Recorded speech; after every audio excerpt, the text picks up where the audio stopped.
நமக்காக என்ன செஞ்சாரா? குற்றவாளியாக எண்ணப்பட்டார். நமக்காக சிலுவையில என்ன செஞ்சாரு? அவர் பாடுகளை சகித்தார். இப்ப நம்ம எல்லாரும் மோட்ச ராஜ்யத்திலே சென்று சேரணும். அந்த ஒரு வாக்கியத்துக்காக நம்ம என்ன செய்யறாரு? நமக்காக அவர் சிலுவையில் அறையப்பட்டிருந்த குற்றவாளிகளில் ஒருவன், நீ கிறிஸ்துவானால் உன்னையும் எங்களையும் ரட்சித்துக் கொள் என்று அவரை இகழ்ந்தான். பாருங்க, வரும்படி செய்ய அந்த நேரத்தில் அவருக்கு என்ன செஞ்சுட்டு நிந்தனை இருந்தது இல்லையா? அந்த கள்ளனாலே அவன் ஒரு உத்தமன் கிடையாது, நீதிமான் கிடையாது. ஒரு கள்ளன் ஆண்டவரை என்ன செய்யறான்? குற்றவாளியாக தீர்க்கிறான். அப்போ நம்மளும் ஒரு இடத்திலே, நம்மளுக்கு ஒரு குடும்பத்திலே குற்றச்சாட்டு சொல்லப்படும் போது நம்ம எப்படி இருக்கிறோம் பாருங்க. ஆண்டவர் அந்த இடத்துல அமைதியா இருந்து அவனுக்காக பரிதவிச்சிருப்பாரு இல்லையா? ஐயோ இவனுக்கு தெரியலையே, கண்ணு கூடாய் போயிட்டானே அப்படின்னு ஆண்டவர் யோசித்திருப்பாங்க இல்லையா?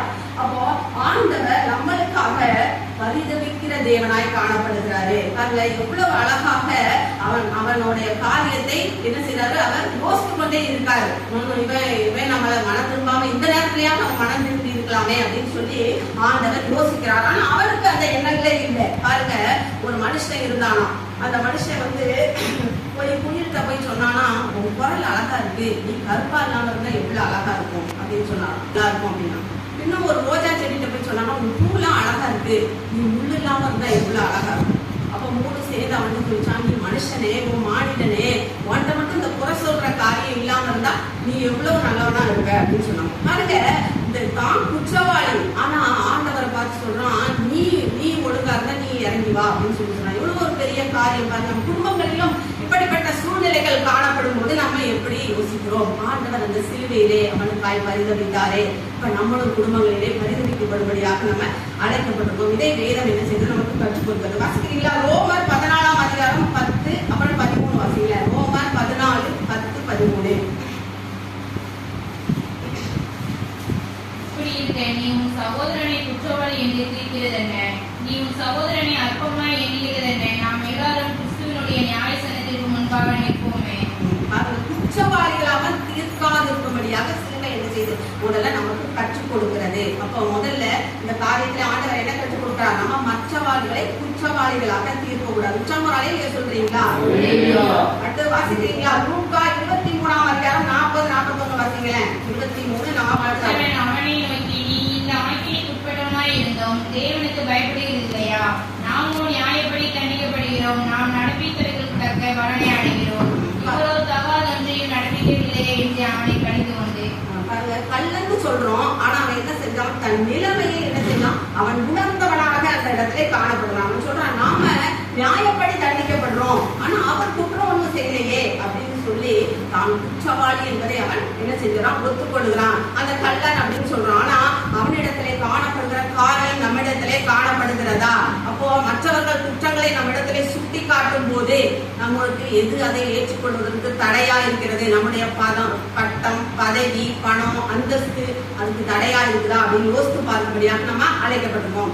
எப்படி அவன் தன் தவறை ஒப்புக்கொண்ட போது அவனுக்கு ஒரு மேலான ஒரு பாக்கியத்தை அவனுக்கு கொடுத்தார். அப்ப நம்மளுடைய வாழ்க்கையிலும் தவறுகள் சுட்டி காட்டப்படும் போது நம்ம வேத வெளிச்சத்திலே நம்மளை ஆராய்ந்து பார்க்கும் போது, இயேசு அந்த இடத்தில் வந்த போது அண்ணாந்து பார்த்து அவனை கண்டு, சகைவே, நீ சீக்கிரமா இறங்கி வா, இன்றைக்கு நான் வீட்டிலே தங்க வேண்டும் என்றார். பாருங்க, இந்த இடத்துல ஆண்டவர் ஒரு மனுஷனை பார்த்தார், சகையும். சரியா?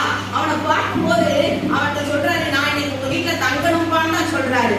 ஆனா அவன் அந்த வார்த்தையை கேட்ட உடனே அவனிடத்துல என்ன மாறுதல் வந்தது? அதே ரட்சிப்பு வந்தது.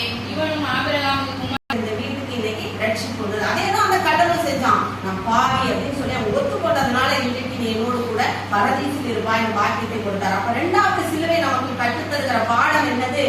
நம்மை நாமே தாழ்த்த வேண்டும். முதல்ல என்ன சொன்னேன்? மற்றவர்களை குறை கூறாதபடிக்கு நம்மை பாதுகாத்துக் கொள்ளணும். 2வது என்னது? நம்மளே நாமளே தாழ்த்துகிறோம். 3வது ஒரு வாசிக்கிறீங்களா? லூக்கா 23 அதிகாரம் 42 43 வாசிக்கிறேன். இயேசுவை நோக்கி, ஆண்டவரே, நீர் உம்முடைய நிச்சயமாகவே ஆண்டவர் நமக்கு அந்த வேண்டியை தவிர அவர் வல்லமையுள்ளவராக. வாசிக்கிறீங்களா? ரோமர் 10 அதிகாரம் 11 12 வாசிங்களேன். ரோமர் 10 11 12. அவரை விசுவாசிக்கிறவன் எவனோ அவனுக்கு வெட்கப்படுவதில்லை என்று வேதம் சொல்கிறது. யூதன் என்றும் கிரேக்கன் என்றும் வித்தியாசமே இல்லை, எல்லாருக்கும் கர்த்தரானவர் தம்மை தொழுது கொள்கிற யாவருக்கும் ஐஸ்வர்யமானவராய் இருக்கிறார்.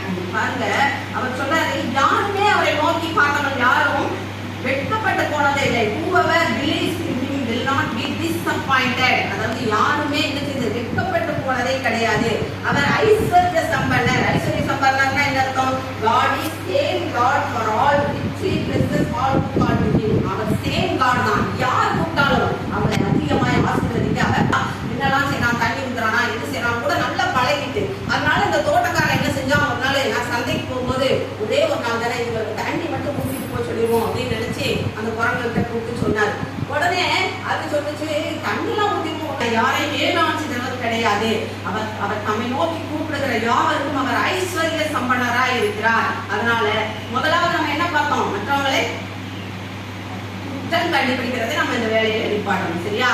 இரண்டாவது நம்மை தாழ்த்தணும். அப்போ ஆண்டவரிடத்திலே நம்ம உறுதியாய் நம்முடைய காரியங்களை ஒப்பு கொடுக்கும் போது, மூன்றாவது ஆண்டவர் நம்மளிப்பட்ட அப்படிப்பட்ட காரியங்களை நமக்கு செய்யாமல் வல்லமையுள்ளவரா இருக்காரு. அப்ப இந்த கோல்டன் சிட்டில போறதுக்கு ஆண்டவர் கோல்டனான ஒரு ஆப்பர்ச்சுனிட்டி இந்த உலகத்திலே கொடுத்துருக்காரு. இறந்ததுக்கு அப்புறம் பார்த்துக்கலாம். ஐஸ்வர்யா சொல்றான்ல, என் சகோதரையாவது அனுப்புன்னு, அதெல்லாம் ஒண்ணும் முடியாது. இந்த உலகத்திலே நம்ம எப்படி இருக்கிறோமோ அப்படிதான் மறுமையிலும் இருக்க முடியும். அந்த கோல்டனான ஆப்பர்ச்சுனிட்டியை கர்த்தர் இந்த கோல்டன் லைஃப்ல நம்ம கொடுத்துருக்கார். அப்படிப்பட்ட கிருபைகளை ஆண்டவர் நம்ம ஒவ்வொருவருக்கும் தருவாராக. கர்த்தர்